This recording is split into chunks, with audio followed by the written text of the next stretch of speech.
రాజన్న సిరిసిల్ల జిల్లా నుండి Periyar Q news. ఇవరకు కూడా అన్నం లేదు, వారం రోజులే. నాకు మొత్తం 3 ఎకరాలు కొట్టుకుపోయారు.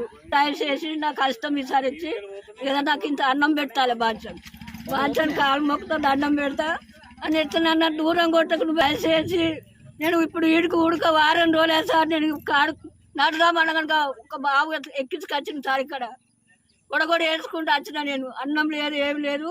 తిందామంటే ఉడక అన్నం లేదు సార్. సారుగా దయచేసి నీ దండం పెడతా. నీ తల్లి అనుకో, నీ అమ్మమ్మని అనుకో, నువ్వేమన్నా దయచేసి దండం పెడతావు. నేను కాలు మొక్కుతావు. నన్ను ఏ అప్పులు తీసుకొచ్చి పెట్టి ఇప్పుడు అప్పులు నేర్పాలి.